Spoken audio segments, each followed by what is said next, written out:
नमस्कार दोस्तों, स्वागत है आप सभी का आपके अपने इस चैनल पर जिसका नाम है ज्योग्राफी विद अनूप सर। मैं हूं अनूप उपाध्याय। ट्रंप और मोदी की दोस्ती की मिसाल तो आप सभी जानते ही हैं।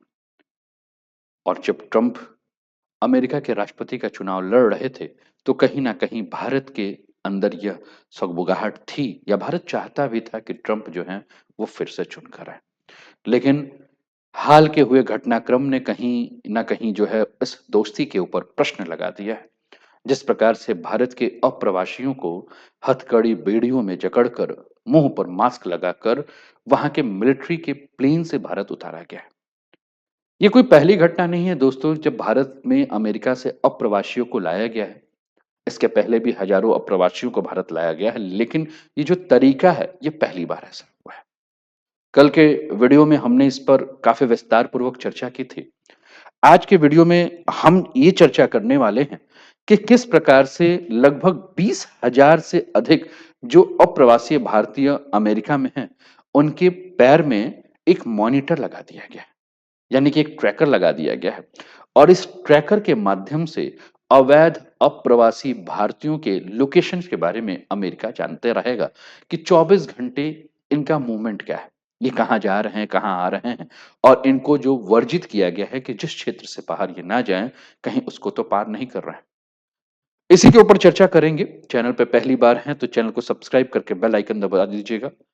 अंत तक बने रहिएगा, पूरे वीडियो को ध्यान से देखिएगा और अपने विचारों को कमेंट के माध्यम से जरूर बताइएगा कि क्या ट्रंप जो है वो सही कर रहे हैं या नहीं कर रहे हैं। क्या भारत ने अगर इस पर बोला नहीं है तो सही बोला है कि नहीं बोला है।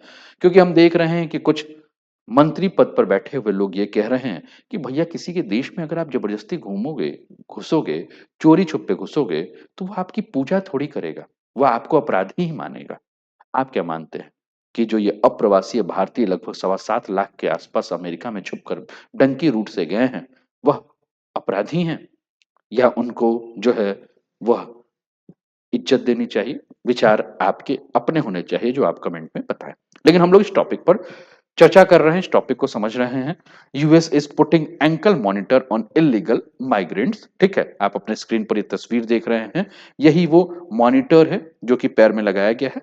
अवैध अप्रवासियों के पैर में ये एंकल मॉनिटर लगाया है, जिनकी मदद से उनकी निगरानी की जा रही है। तो अमेरिका से जो भी रिपोर्ट हो रहे हैं भारतीय प्रवासी, उन प्रवासियों के माध्यम से ये बातें खुल कर आ रही हैं, बहुत सारी बातें खुल कर आ रही हैं। लोग अपनी व्यथा सुना रहे हैं। लोग कह रहे हैं कि हम 50 लाख से लेकर 1 करोड़ रुपए तक का हमने खर्च किया है यहाँ से अमेरिका जाने के लिए, अवैध रास्तों के माध्यम से, डंकी रूट के माध्यम से।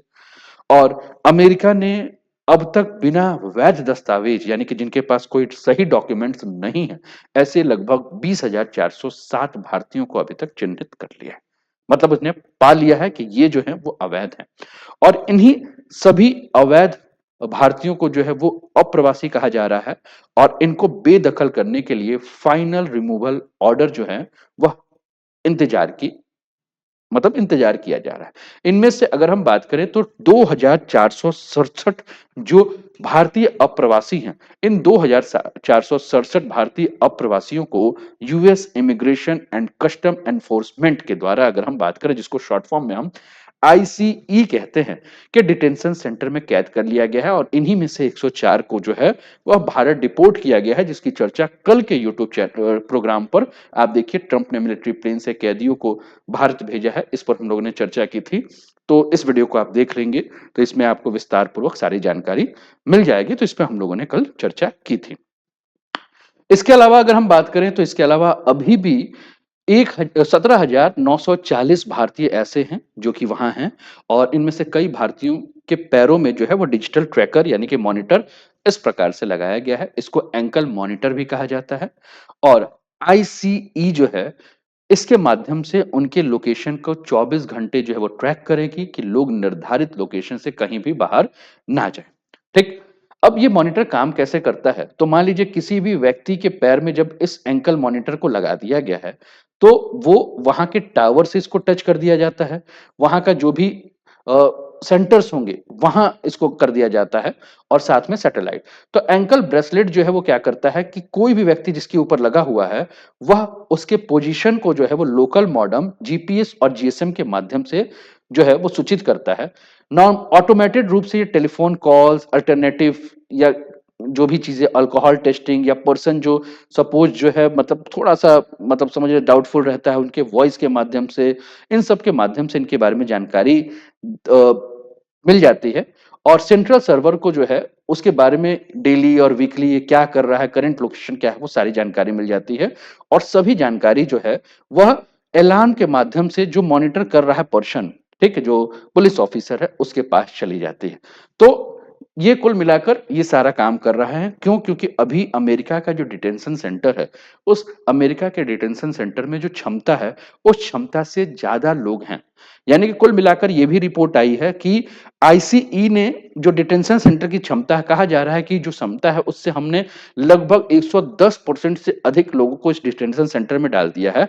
अब हमारे लिए दिक्कत है, तो हम क्या कर रहे हैं, एंकल मॉनिटर के माध्यम से ऐसे लोगों को ट्रैक कर रहे हैं और इससे हम अपना होमलैंड यानी कि यूएसए की सुरक्षा कर सकते हैं क्योंकि हमारे यहाँ जो क्षमता है, हर चीज़ की क्षमता होती है। तो जैसे उनके यहाँ की क्षमता है 35,000 40,000 के आसपास, ठीक? तो उससे अधिक लोग वहाँ जमा हैं, ठीक है? और इसमें आधे से अधिक लोग जो हैं, उनको मेक्सिको की सीमा पर जो है वो गिरफ्तार किया गया है, ठीक है? तो भारत अमेरिका के संबंधों के बारे में बात करें तो कल हम लोगों ने जो तस्वीर देखी जिसमें कि हमने देखा किस प्रकार से बेड़िया और हथकड़ी लगाए गए हैं। अमेरिका से जो डिपोर्ट होकर 104 भारतीय यूएस मिलिट्री का जो C-17 प्लेन था उसके माध्यम से अमृतसर पे आए थे पंजाब में और इन लोगों के पैरों में चैन और बेड़िया लगे हुए थे। अमेरिका के जो पेट्रोल चीफ माइकल बैक्स हैं, उन्होंने अपनी एक मतलब उन्होंने अपने एक्स पर जो है एक तस्वीर जो है वो जारी की थी, जिस तस्वीर के माध्यम से उन्होंने बताया था कि किस प्रकार से हमारे यहाँ जो भी आ रहे हैं, है ना? एक खुला संदेश उनको दिया गया था कि भैया अगर आप हमारे यहाँ आएँगे, ठीक है? अवैध तरीके से आप आएँगे, तो हम आपको ऐसे ही जो है वो भगाएँगे, ठीक है? तो उसमें साफ उन्होंने बेड़िया दिखाया था और कहा था कि देखिए ये भारतीयों की तस्वीर है और भारतीयों के हाथों में बेड़िया जो है वो साफ-साफ देखी जा रही है और जो भी अवैध हमारे पास आएगा, तो हम इन अवैध प्रवासियों को इसी प्रकार से जो है वो हम बाहर कर देंगे, ठीक? यानी कि कुल मिलाकर हम अपनी नीतियों को लेकर काफ़ी प्रतिबद्ध हैं, तो आप किसी भी अवैध रूप से हमारे यहाँ ना आएँ। तो ये सारी-सारी बातें जो हैं वो हो रही हैं, ठीक? अब कहा जा रहा है कि अमेरिका जो है वो यानी कि ट्रम्प जो हैं, ये सभी अवैध अप्रवासियों को जो है, वहाँ का जो सबसे दुनिया का सबसे खतरनाक जेल है, वहाँ भेजा जा रहा है। आप अपने स्क्रीन पर जो है तस्वीर देख रहे हैं, ये आपको अमेरिका का मैप दिख रहा है और इस अमेरिका के मैप में अगर हम बात करें, तो आपको 3 रंग नज़र आ रहा होगा। एक आपको ब्लू नज़र आ रहा है, दूसरा रेड नज़र आ रहा है और तीसरा अगर थोड़ा-सा आप ध्यान दें, तो यहाँ व्हाइट कलर नज़र आ रहा है, यहाँ अगर आप देखें। ठीक है? जो रेड कलर नज़र आ रहा है वो प्राइवेट ऑपरेटेड फैसिलिटी सेंटर्स हैं। ये आपका जो है वो इमिग्रेशन सेंटर ही है ना? ये अप्रवासियों का जेल ही है। जो ब्लू नज़र आ रहा है वो आपका सिटी फैसिलिटी है और जो व्हाइट कलर का नज़र आ रहा है ये अननोन ऑपरेटर सेंटर्स है। तो अब बड़े ध्यान से देखेंगे तो यहाँ आपको क्यूबा नज़र आ रहा है। क्यूबा के पूर्व में अगर आप देखेंगे अगले मैप में आपको मैं बड़े ध्यान से दिखाता हूँ। ये क्यूबा के पूर्व में अगर आप चल रहे हैं, तो यहाँ आपको ग्वातानामो नामक स्थान मिलेगा और कहा जाता है कि दुनिया का सबसे खतरनाक जेल जो है, वो यहीं क्यूबा के पूर्व में ग्वातानामो में है। और यही जो है अमेरिका क्या कर रहा है कि जितने लोग पकड़े जा रहे हैं, उनको उठाकर इसी डिटेंशन सेंटर में जो है वो भेज दे रहा है। और इसी को लेकर अगर हम बात करें तो 4 जनवरी को 10 अपराधियों को लेकर भी जो बहुत ही जघन्य अपराध में जुड़े हुए अपराधी हैं, उनको भेजा जा रहा है, ठीक है? तो ये चीज़ें बताई जा रही हैं और ग्वातानामा बे में बात करें तो अमेरिका का नौसेना का एक बेस है और इसमें जो क्षमता की बात करें तो लगभग 30,000 अप्रवासियों को रखने की क्षमता है। दुनिया का सबसे खतरनाक जेल है और कहा जाता है कि यहाँ अमानवीय यातनाएँ जो हैं, वो हमेशा प्रदान की जाती है। तो 1993 में बहामास ने अपना पहला इमिग्रेशन डिटेंशन सेंटर यहाँ शुरू किया था। अमेरिका में दुनिया का सबसे बड़ा डिटेंशन सेंटर की व्यवस्था है। इक्वाडोर ने 2011 में पहला डिटेंशन सेंटर सुविधा शुरू किया था। 2012 में इज़राइल ने होलिड डिटेंशन सेंटर शुरू किया था, जहाँ 10,000 लोगों को रख सकता है। साउथ अफ्रीका में 1998 में पहला इमिग्रेशन डिटेंशन सेंटर शुरू हुआ था। हांगकांग ने 1982 में शुरू किया था। ऑस्ट्रिया ने 1990 मतलब 1990 में शुरू किया गया था।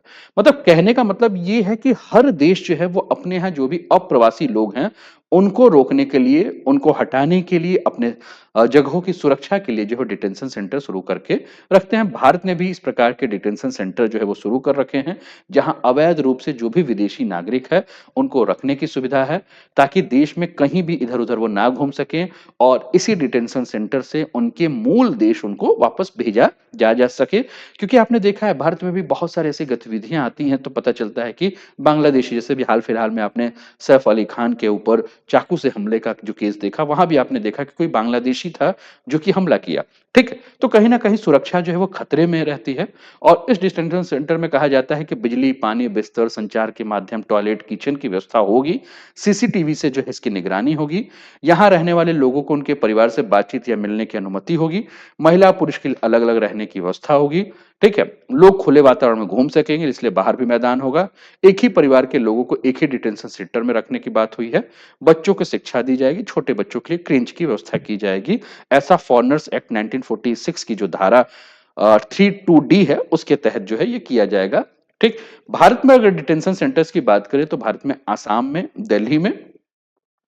दिल्ली के अलावा बात करें तो गोवा में, राजस्थान में, पंजाब में, कर्नाटक, महाराष्ट्र, वेस्ट बंगाल में जो है वो डिटेंशन सेंटर है। कुछ ऑपरेशनल हैं, कुछ अंडर कंस्ट्रक्शन हैं और कुछ ऐसे हैं जिनके लोकेशन आइडेंटिफाइड नहीं है, यानी कि गुप्त रूप से भी कई डिटेंशन सेंटर भारत में चल रहे हैं। तो ये सारी जानकारी है।